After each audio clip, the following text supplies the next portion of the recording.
Okay, let's get straight into part 2 of this. I'm going to start off by picking colors for all the various objects. I'm going to speed through that quickly. Just the skin, the bikini, this cloth here, this little flower, and the hair. After that, we will do some cell shading, and then we will lastly go over it with gradients to give the shadows more dark and to give the lights more, well, light. It'll eventually make it look really nice in the end, at least I think so. Okay, so see you in a bit.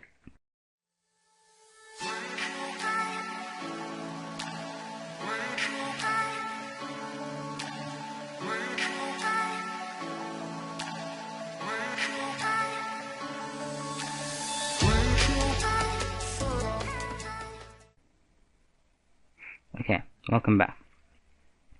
Now the next step is to add shading to this. Typically there are two ways that I go about doing this. What I used to do in the past was simply fill in shading like that, for example, and then go multiply, so something like that. But what I found to be easier, or that works better, is to copy the entire element, the entire region of whatever it is I'm trying to add color to. So this arm, the body, the leg, whatever it may be, to just copy the whole thing, and then using Pathfinder cut out the parts that are going to be lit by the light source. I found this to be easier, found that it works a lot better, and it helps to better show, you can figure out where the light is going to hit a lot better than just putting in shadow. At least for me, it helps to do that. So I'll do an example using the hair, and the hair, maybe the body as well, and then I'll speed the process along so I don't make this video too long. Okay, let's start with the body. Okay, so I'm going to select all three pieces of the body, Control, and then Shift Control Z, which is the shortcut for paste in place. So that'll paste it directly over whatever it is that copied it from. Next step is to remove the stroke. You won't need it, so just remove the stroke. And then you go to your color guide. If you don't have the color guide here, you can find it in Windows. Right here, color guide. Once you're in color guide, you click here. That will bring up whatever color you have selected over here, which will be this color. You select here. You can select any of these depending on how dark you want to go, but I usually choose the second one from the middle, so not this one, this one. And then another thing I do is, depending on the place that the picture is taking place in, I either warm the shadow or I cool the shadow. This one is taking place in, that's going to be a desert-like setting, so deserts typically have warmer lights, so I'm going to warm the light by adding just a bit of red in there. Not too much, just a little bit. Okay, next we go to transparency,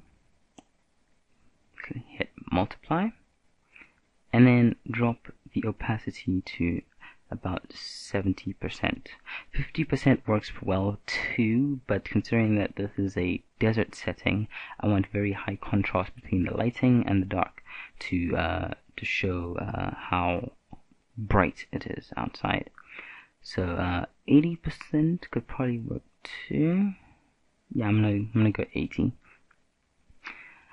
Yeah.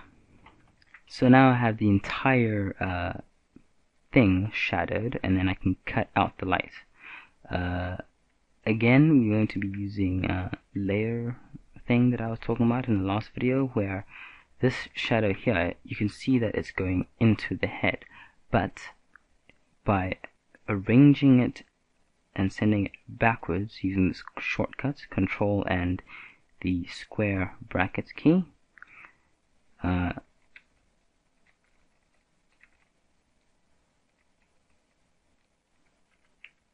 I can put it behind the head like that, so it's not going to show up.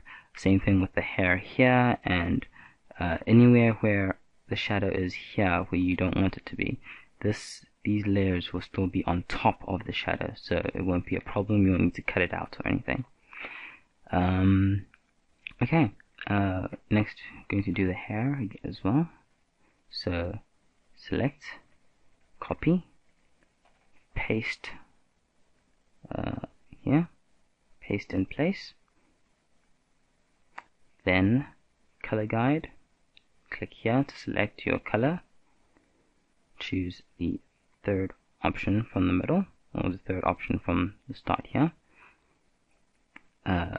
warm it just a bit because of the setting, remove your stroke. Don't forget to remove your stroke, because when you go into multiply, if you still have your stroke and your stroke is black, it's going to show up in your final artwork, and you don't want that. Multiply, we said 80%. Okay, and that's how you do it, and you just keep doing it with the rest of the colors until your entire drawing is shaded. And then also don't forget to move your various shades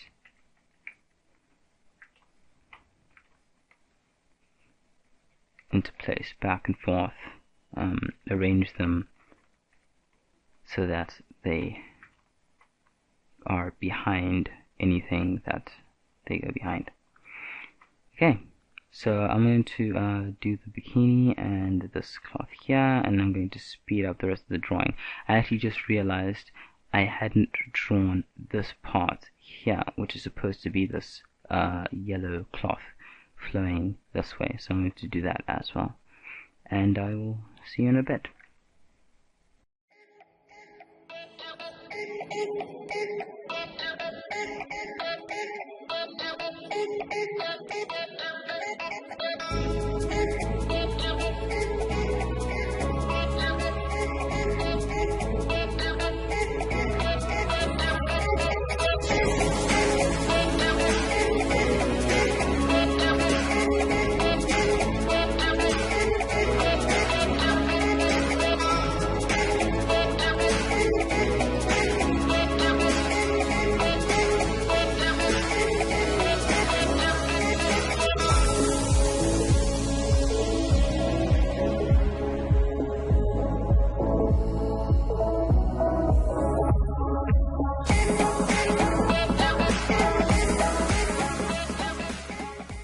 Okay, so I intentionally left this like all messy because I needed to show you another thing. When you know that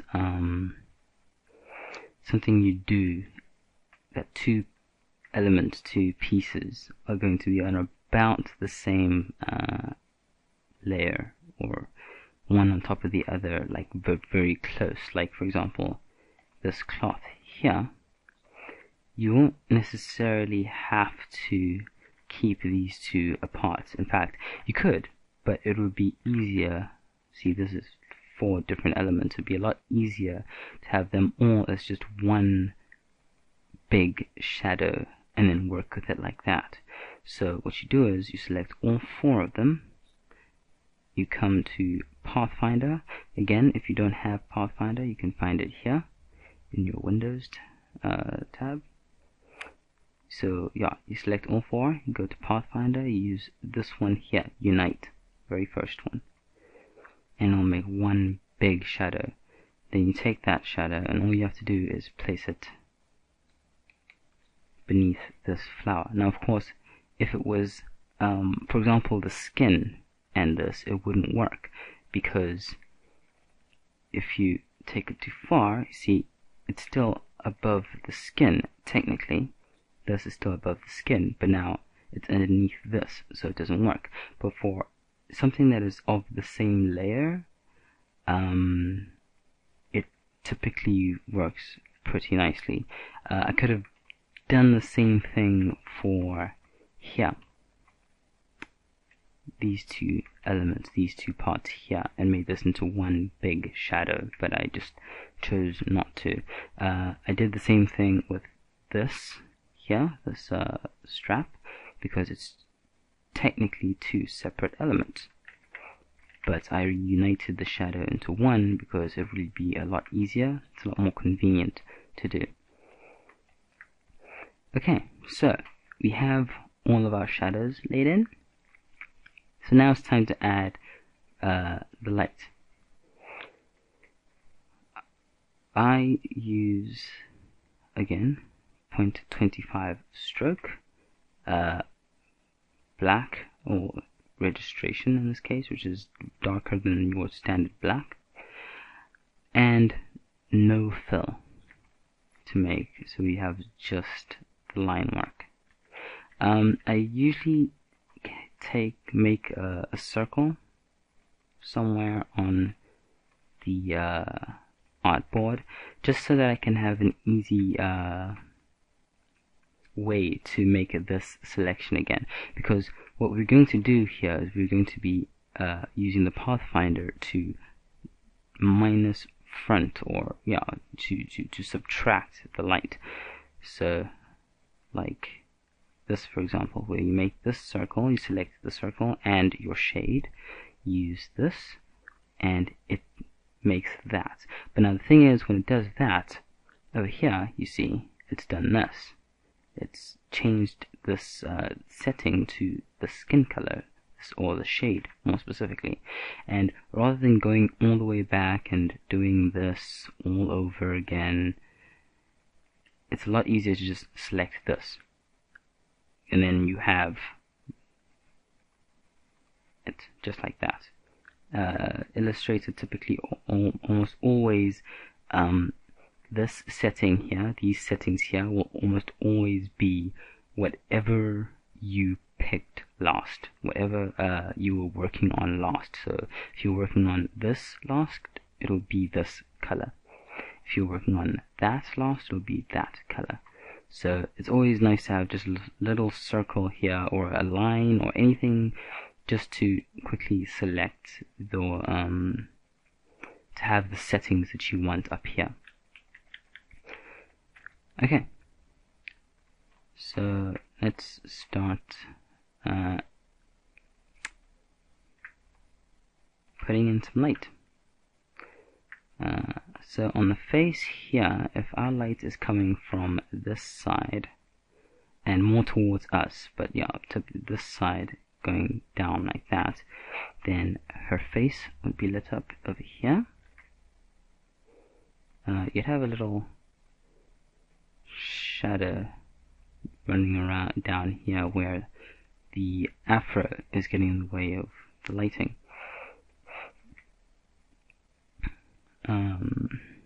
So I think I'll have something like that.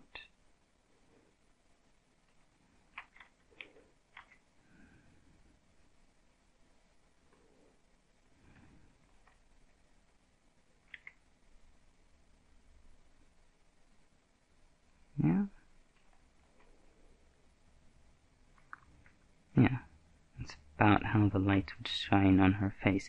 Now, there would be some shadow over here, and some shadow underneath the eyes. So what we're going to do is we're going to cut that out of this circle, which is think of this as the circle of light, or this is what the light is going to be. So now we want to have shadows over here. So we're going to put this in here where the shadow is going to be. Probably going to be like that. And over here by the nose. A little lower.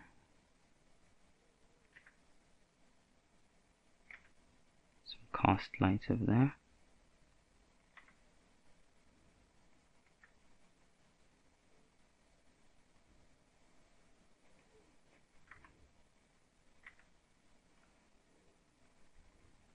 Yeah, I think that's good.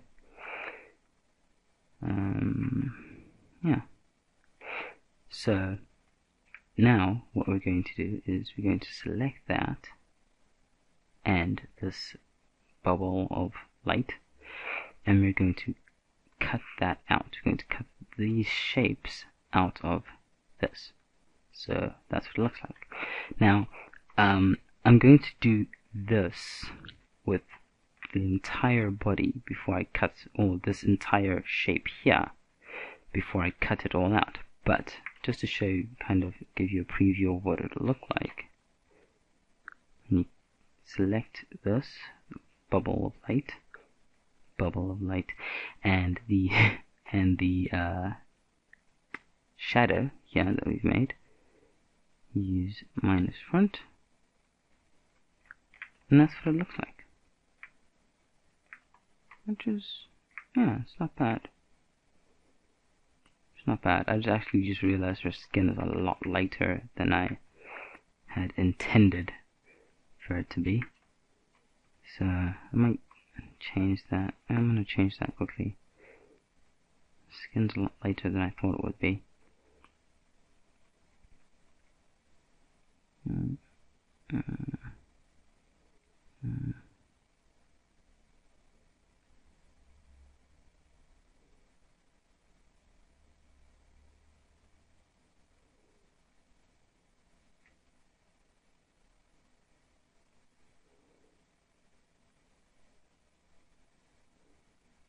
Sorry. Yeah, I think that'll work. But now, you'll notice that this shade here looks different now. And that's because the underlying color is now different from what it used to be. So I have to change that as well quickly. And place this back. And zoom in close so I can get it exactly.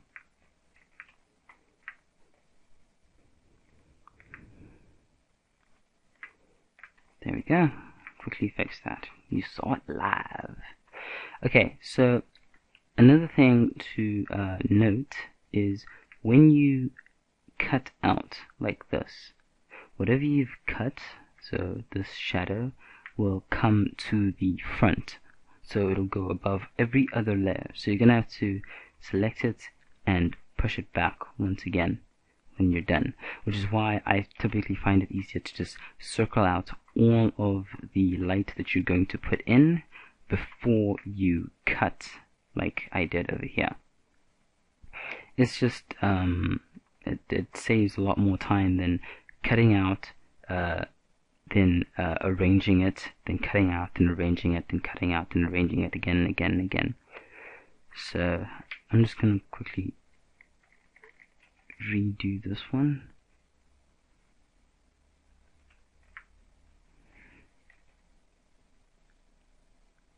And yeah, so that's what I'm going to be doing for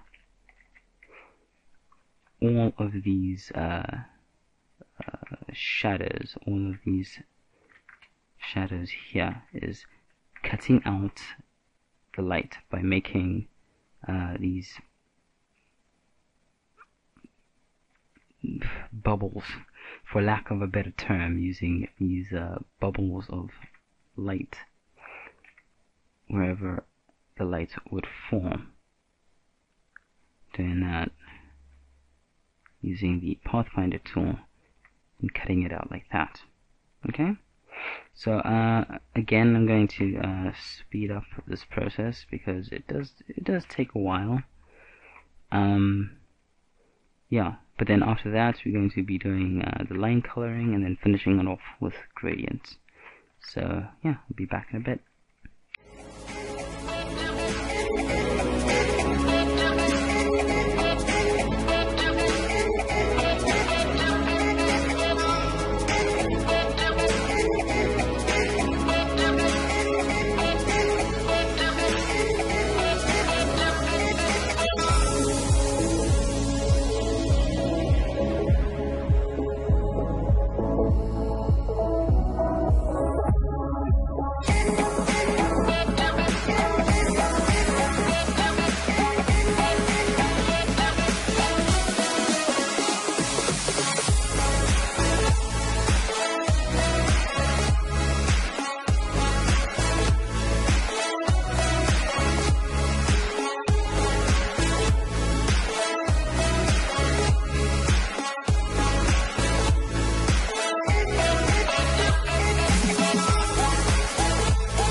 Okay, and we're back, finally. Alright, now, this piece is, for the most part, done. Well, except for the background, obviously, but I'm going to do that last, and I'm probably not going to do any type of tutorial on it, because it's going to be very simple, just two brownish, light brown humps, and then a sky, if I can manage that. But for the most part, this piece is done. Last thing I'm going to be doing is coloring in the lines. Yeah, I'll take it from there. So let's start with that. Coloring in the lines, you typically want to use, or I generally try to use whatever color I used for the shading. So as you can see over here, we use this color, so I'm going to quickly make a swatch of it, so it's over there. Now I'm going to be using that color for all of the lines that are on the skin. I'm going to be using a multiplier. I'm going to make all the lines multiply, and then maybe 70% opacity, just so it kind of blends in nicely. So there'll still be a line, but it won't be this stark black line here. And the reason why, just by the way, that I can select all of these lines so easily is because my shading, so this dark part over here, is behind the lines. Remember the layering that I was talking about? There's probably a better way to put that, than layering. I just can't think of it. So for now, you're stuck with layering. Okay, so change it to this. Multiply 70. Let's see what that does. And there you go. So now they look more like just darker shadows than just plain old lines. And that looks a lot nicer than, than just simple lines. Going to quickly do the same here. And you notice here I couldn't just immediately select it. The shadow on this is in front of the lines. So I'm just going to quickly move that back. Okay.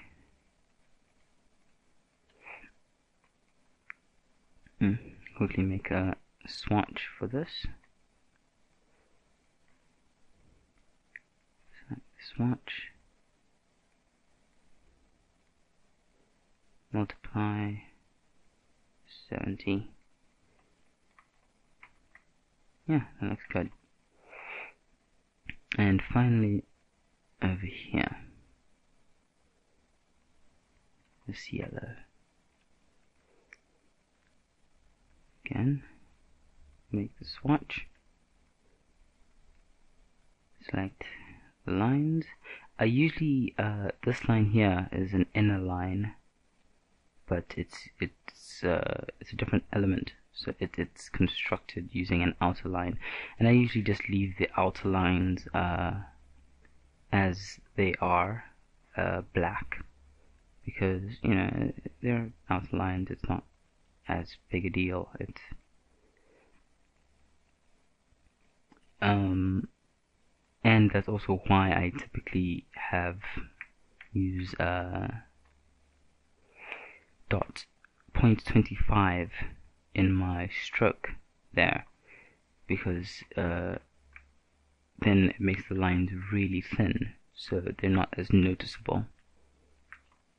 Like here in this leg, for example, if I had 0.25, that's what the outer line would look like, barely noticeable. In fact, I might just go ahead and do that, but I'll do that later. I'll do that on the final pass. For the sake of this tutorial, I'll do that a lot later. Okay, so last thing, well, it's not the last thing. Yeah, actually, I'm getting ahead of myself. The eye here. Whenever I do eyes, I use a gradient. That's just it. Simple. Radial, and then I align it to match the roundness of the eye. In this case, it would be like that. Okay? Now, to make the pupil, we take this here, this white, move it across, we make a new slider, new gradient slider, and make that black. And if you look here, you now have a pupil. Pretty simple. Pretty simply done. Now her eyes are not that color, they need to be brown. Or make it a reddish orange, very dark there, so keep it like that. And yeah, that should do it pretty nicely. And then we have that little white highlight there. And that's it. That's the eye done.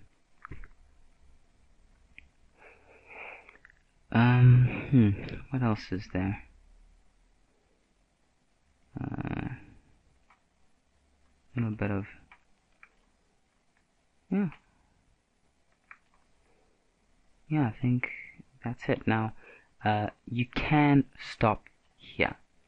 Okay, if you were doing simple cel-shaded drawing, so anime characters and such, this would probably be your stopping point. Job well done, good job, pat on the back, whatever. I like to take it one step further by using gradients to put in more shadows and more light. Like here, for example, is supposed to be a shadow that goes across like this. That's where your jawbone would typically, this would be your cheekbone over here. So I will teach you how to do that, and it'll be the last thing that I do in this tutorial. It's usually the final pass that I do for coloring. It's how I color all of my art when I'm doing Illustrator work. So we have this. Okay. Now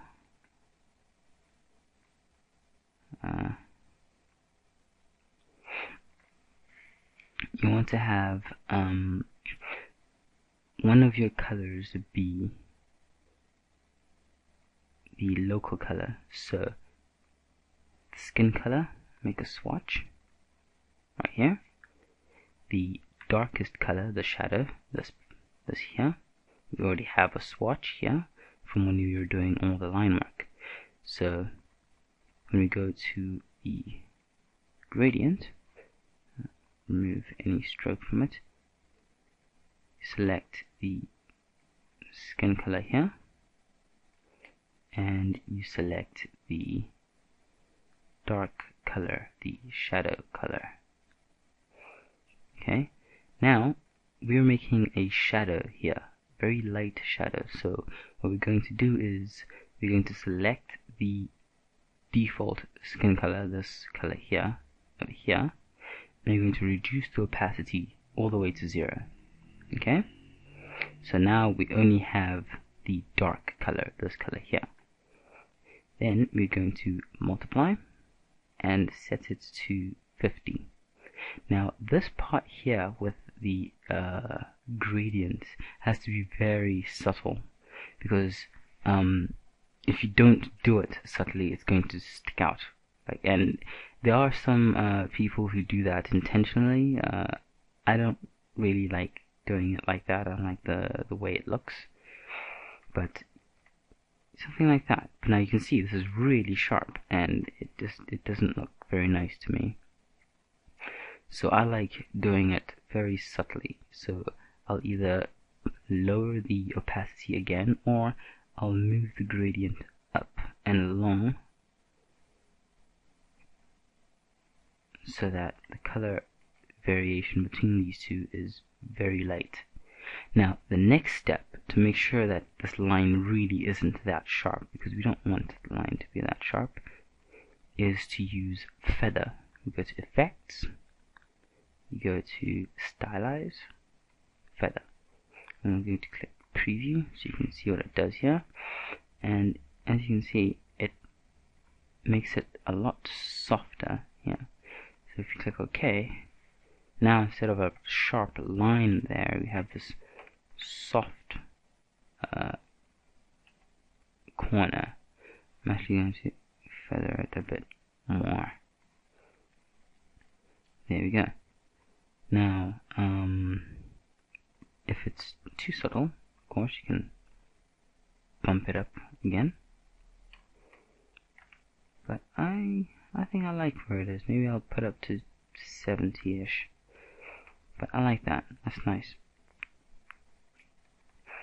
And I will do that anywhere where I think more shadow would look nice, or anywhere where I think light should be introduced. Here, for example, typically the nose catches a lot of light, so I'll make lights over here.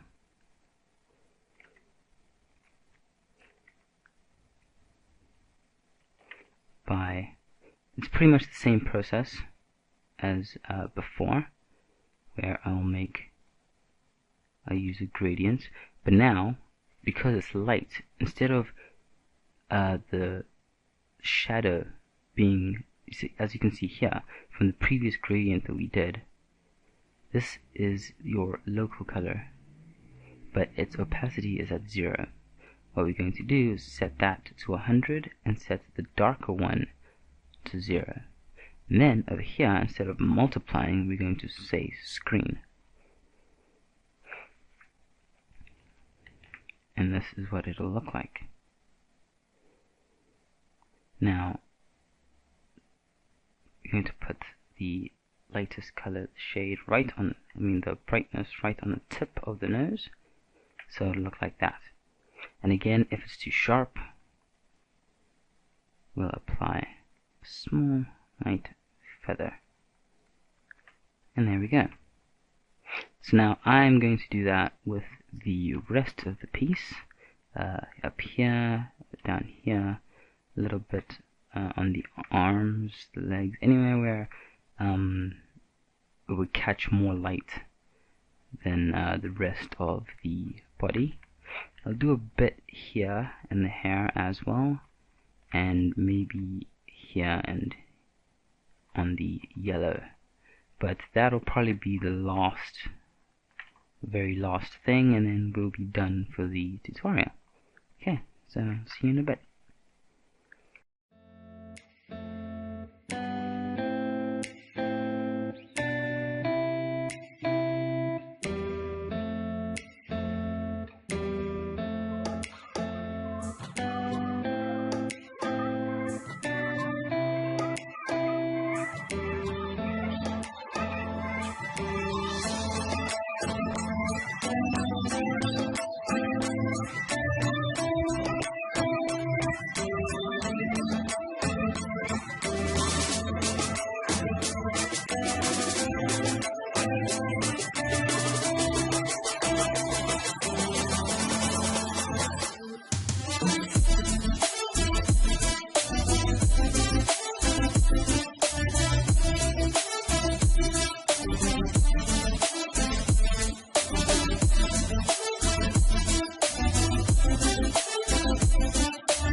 would be about it. As you can see, I've put in the background,